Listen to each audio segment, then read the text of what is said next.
గగన్, శారద ఇద్దరూ కలిసి పెళ్లి పనుల కోసమని కార్లో వెళ్తూ ఉంటారు. అప్పుడే గగన్ సెల్కి వాట్సాప్లో ఒక వీడియో మెసేజ్ వస్తుంది. వెంటనే గగన్ ఆ కార్ ఆపి వచ్చిన వీడియో మెసేజ్ ఏంటా అని ఓపెన్ చేసి చూస్తూ ఉంటాడు. ఓపెన్ చేసి చూసేసరికి అందులో పూరి ఆ వీడియోలో మాట్లాడుతూ ఉంటుంది. సారీ అన్నయ్య, నన్ను క్షమించు. నువ్వు నా కోసం ఎన్నో త్యాగాలు చేశావు, చేస్తూనే ఉన్నావు. కానీ ఇప్పుడు నీ మనసు చంపుకొని మరి భూమి వదిన మీద ఉన్న ప్రేమని వదిలేసి నా కోసం తారాన్ని పెళ్లి చేసుకోవటానికి సిద్ధమయ్యావు అన్నయ్య. ఇక నువ్వు చేసిన ఈ త్యాగాలు చాలు అన్నయ్య. ఇక ఈ మాటే నాది చివరి మాట అనుకో అన్నయ్య.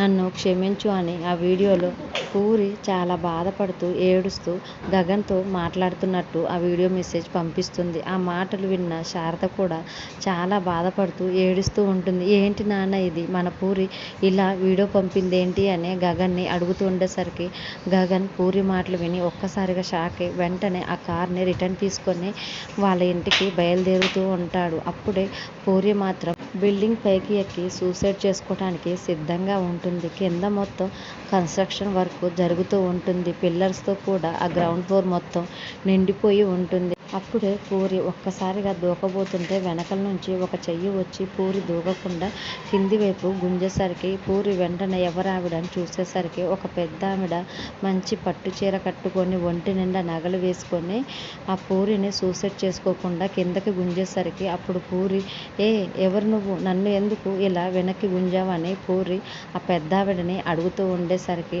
అప్పుడు పక్కనే ఉన్న చెర్రి మాత్రం ఈమె మన దూరపు చుట్టం, మనకు పిన్ని వరస అవుతుందని చెర్రి ఆ పెద్దావిడని పరిచయం చేస్తూ ఉంటాడు.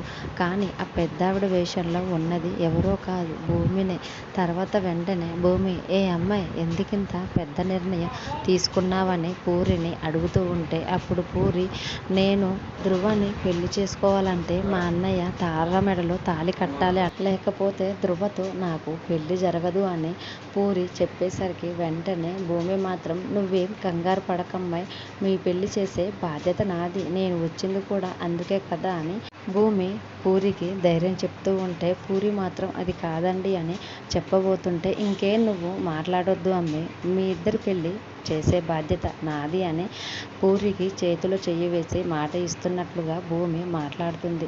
వెంటనే ఇంటికి చేరుకున్న గగన్, శారద మాత్రం పూరిని మెట్లపై నుంచి కిందికి తీసుకువస్తున్న ఆ పెద్దావిడని చెర్రిని చూసి చాలా సంతోషపడుతూ ఉంటే అక్కడికి వచ్చిన గగన్ శారదను చూస్తూ పూరిని కాపాడింది ఎవరో కాదు అన్నయ్య, మన పలమనేరు పిన్నిలే అని అక్కడున్న భూమిని పరిచయం చేస్తూ ఉంటాడు.